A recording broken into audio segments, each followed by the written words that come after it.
Yo guys, what is up? Welcome back to some more Zero. Welcome back to a weird and wonderful video, a how-to video on how to dig trenches in Zero. So you'll see here we're on DEFCON and we've actually dug a little trench.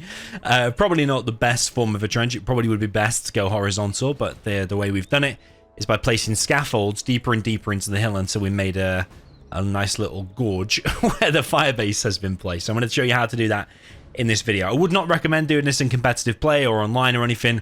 Maybe if you're messing around with your mates or you just want to mess around against CPU, because this will probably be banned in tournament rules and stuff like that. There's basically some rules that you can use scaffolds for in tournaments and stuff. There's like 4 or 5 different things you can use them for, like scrap deny, and if you actually intend to build a building and to distract aircraft and stuff like that. Whether you agree with those things or not, they're the things you're allowed to do. And I don't think this is one of them. But that said, though, it does take you an awful long time, and there's probably very little benefit you'll gain from doing it anyway. So I'm gonna show you, just because I think it'll be popular, how to do it. So what I've done here is I've placed multiple Patriots deeper and deeper into the cliff until we actually manage to clear enough space to make a firebase. So in Zero, I think it's probably maybe the only RTS game that I know of that when you place a building, for example, let's say we're going to place a supply like here, it does very subtly change the terrain. So you can see, let's say we're going to build a power. And what you can actually do is actually use that as a form of map hack.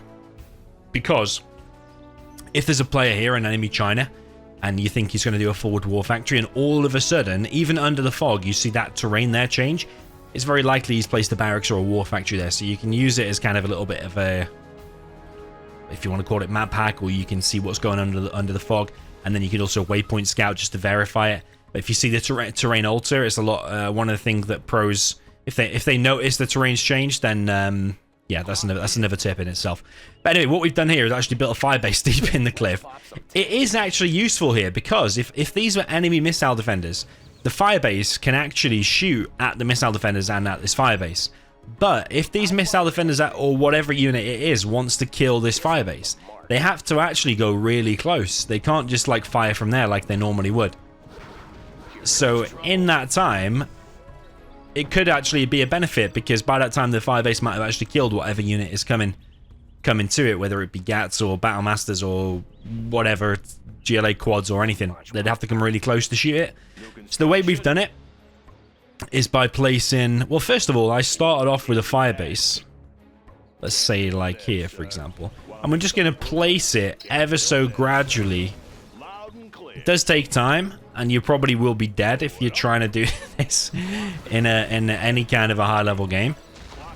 But what we're basically doing is placing the Patriot deeper and deeper into the cliff and then cancelling it.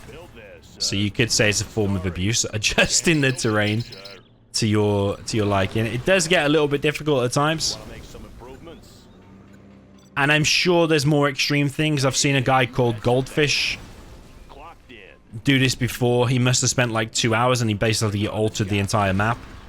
Made like huge cliffs. What interesting thing as well, it doesn't actually create impassable terrain from what I've seen as well. So you can actually damage your dozer. You can damage your dozer a lot by going off a big cliff, because it still allows you to do it. So basically you're going to keep going and keep going and keep going.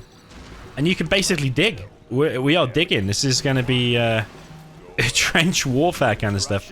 Maybe we can even actually dig right. I've only messed around with this so far with USA, by the way. I'm very sure you could do it with the other factions and the other buildings, but the Patriot is one of the buildings I noticed is easier to do it with. But like I said, it's very, very fiddly, very, very intensive. If you were playing this in any kind of a serious game, by now you probably would be dead. But it is one of the cool things in Zero, how you keep finding all these weird and wonderful things, even after 20 years of playing the game.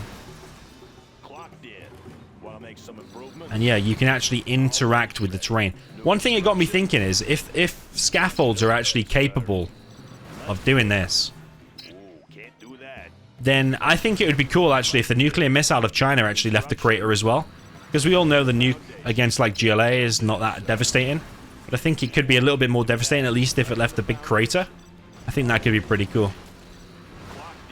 And then when an area got really nuked, like multiple times, you could really see a big crater. I think that could be cool. Add an element of realism to it.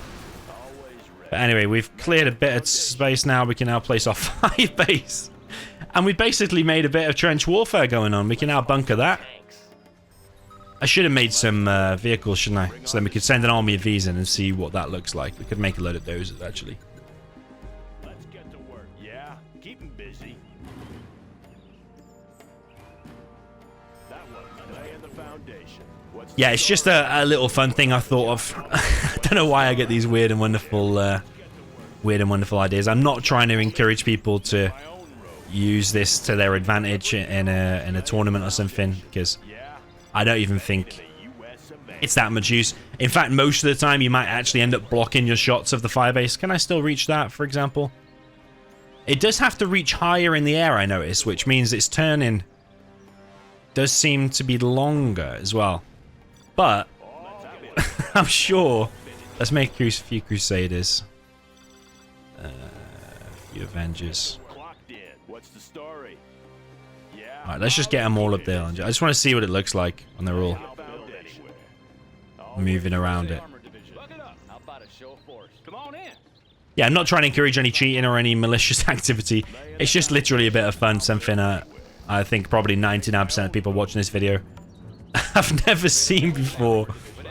And if you did play a free-for-all and you had an insane amount of time, let's say it's a big newbie game, you could you could do this.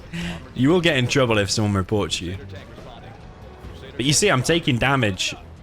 And also, you'd be messing with all your terrain, so I wouldn't be able to cover that in drop zones and stuff. Does it make it harder to assault, though, to siege this position? I think it probably does. If you had, like, nuke cannons up here, and the guy's got to go over all this weird terrain, I think if you had a nuke cannon in there, it probably would provide some kind of a benefit. I reckon. And I wonder if this would be fixed in a potential game patch. I would kind of hope not, because I kind of like the fact that it adjusts the terrain to fit the building, because a lot of the time you can't fit the building, but it flattens it a bit to allow you to do it. It does look a bit weird, like when that V's going over it, doesn't it? Did it take a bit of damage then? I think it took a tiny bit of damage. It actually did it's actually doing a jump. If we go back there and go over, he actually he actually jumps across.